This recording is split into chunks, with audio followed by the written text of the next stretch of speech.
Good morning, Tahmina Khan is here in TK Maths is Fun. In today's video, which is video number 7 on sampling and estimation, we will study confidence interval.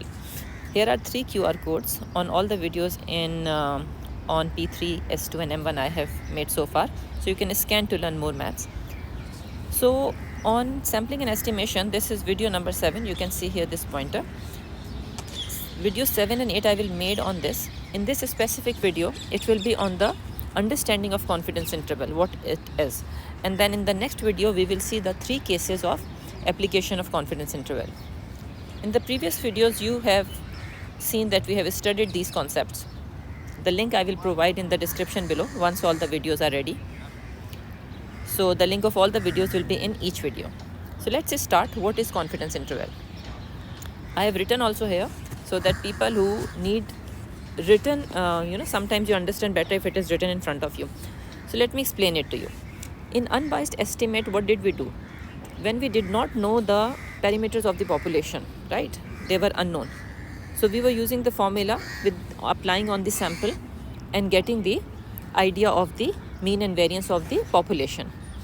That was one way. Another way is the confidence interval. What does it say? It says what is the probability that the mean of the population is lying between these two intervals. In general, I'm talking about. So for example, if I take an example of a factory which produces bag of flour and I don't know the mean. So I said, what is the 98% probability that the mean of the these flours bag which are produced is lying between these two limits, right? So these limits are called confidence limits. And this is my confidence interval. That either I'm 98% probability I'm checking, 90% probability I'm checking. So what percentage of probability I'm checking that the mean of the thing we are talking about is lying between these two intervals.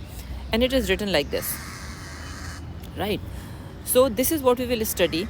So let's see the formula which will be given to you in MF19. It is generally written like this. This is the mean and these are the confidence limit, and this is 95% confidence. If it is 90% confidence, probability of confidence, you can say 0.9. If it's 93%, you will write 0.93. So it depends what is in the question. Accordingly, you will change it. Now, how you will calculate these confidence limit? The formula is here, which will be given to you in MF19. Now, if you see in this formula, this is common, right? This gives you lower limit and this gives you upper limit. If I try to explain it to you with the help of the Bell diagram, right? Mean is here. Now, this is suppose A and this is suppose B. So, this distance is actually Z sigma over root n. Similarly here, Z sigma over root n. So, when you add this value in mean, you get confidence limit upper value, and when you subtract, it is lower limit. Very important thing here is there are 4 unknowns, right? If you see overall in this one, how many unknowns are here? 1, 2, 3, 4. So when the question is asked, there are only 4 things which are asked. One of these. There is nothing else. So question is framed accordingly. So let's see. Now if you see here, this is the example given here. Instead of Z, I have written 1.96, right? How did I get this? Let's see the visual understanding from the bell shape. I have already explained to you, but let me tell you how to get the Z value. Because the bell shape is symmetrical, right? So when you take the lower and upper confidence interval, the area on either side of mean is equal, same.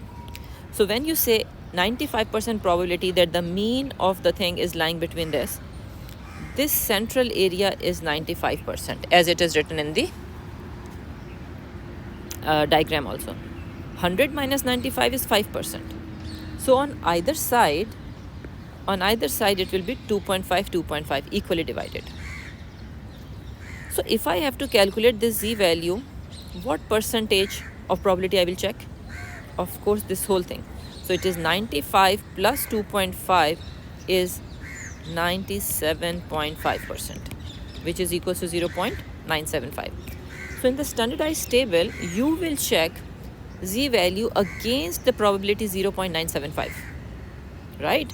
And this is how you get 1.96, which I've written here. Do not make a mistake of checking it against 0.95. Don't do that. For example, if it was 90%, just another example in case if you need more explanation. If you have to find the z value for 90% confidence interval, what will you do? 90% will come in the center because of symmetry property. Then on either side you have 5%, right? 5% here, 5% here. And you have to get this z value. Of course, this is the same but with negative sign. So we check this one because table always read the left hand side area. So 90 plus 5 is what? 95. So against 0.95 you will check to get this z value, and in the formula of the confidence interval of 90% you will write that z value here. You understand what I'm saying? So this is how we find out the formula, z value in the formula, because MF19 will not give you all the formulas. Z value at times you have to calculate yourself. Okay. Now if you're interested to know what is the explanation behind it, so let me explain it to you. Give me a second so that I can just clean it up a bit. Oops.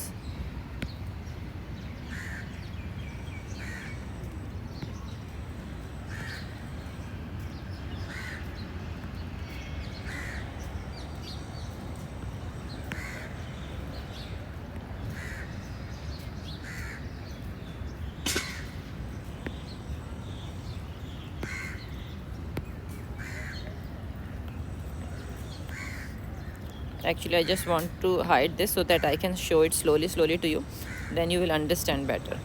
Otherwise, at a glance, when you will see too much text on the screen, it always confuses, right? So this is what I'm just trying to do it. Give me a second.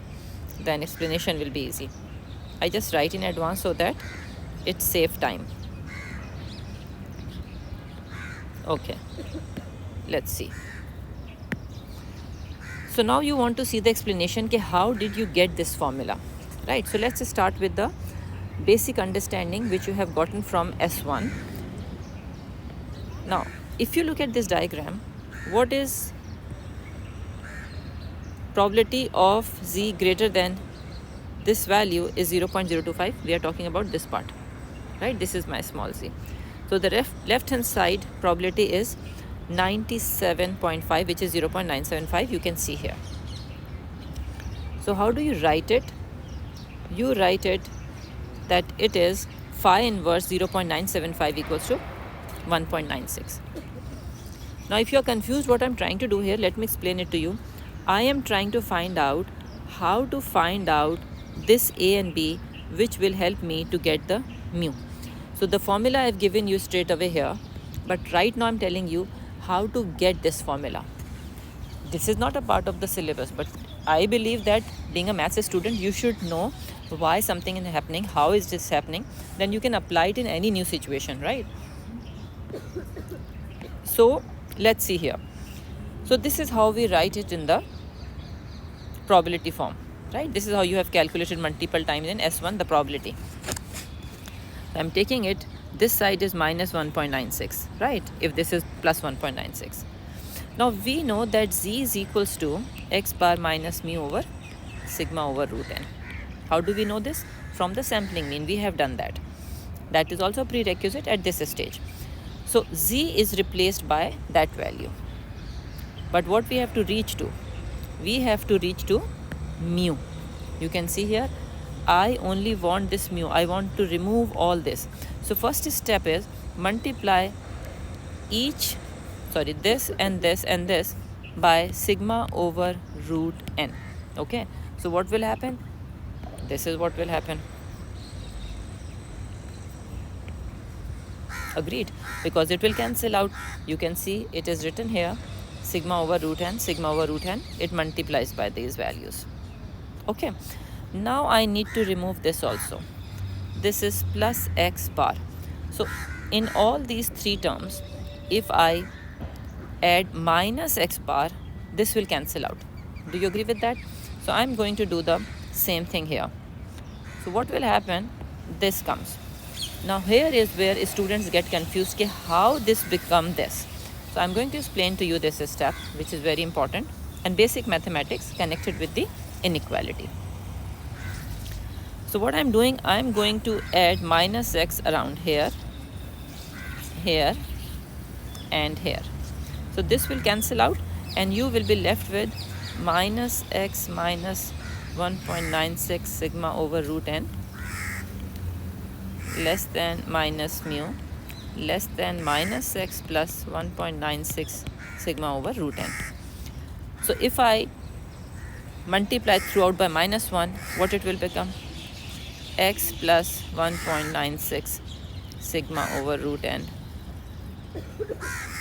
Sign will change, you know that, right? Inequality. So it will become x minus 1.96 sigma over root n. So I can rewrite it like this, right? Because the signs you see are this. So exactly same thing, but I'm just writing this side and that side, changing the position. So this is how we get the formula here. And this is your A, lower confidence limit, and this is your B, upper confidence limit. This is how you get it. So if you are interested to learn, better go through it again. It will definitely help you to grasp it better. Now one more concept related to confidence interval, which is very important, is width of the confidence interval. By the way, here I have just written for reference, I would say, confidence interval for different percentages, which are very oftenly used in the question. But what is this width which is written here, that I have to explain to you, right? So if you look at this Bell diagram, the distance from here to here is called width of the confidence interval. And we have already seen from the mean, right, this distance is calculated with the help of sigma over root n times c. Similarly, this is also calculated by subtracting this value from x bar, right? We have seen in the formula it is plus and minus. So the total width is what? It is 2 times of this. This concept is very oftenly used in questions, so you should understand and connect it right then and there. Okay, how to apply this concept, we will see in the past paper question, which I will do after making all these videos. So thank you very much for watching the video. In the next video, I will discuss the 3 cases in which confidence interval for the population mean is applied. Please press like and subscribe button and share it with your friends, and write comments for the encouragement to make more videos. Take care. Allah Hafiz.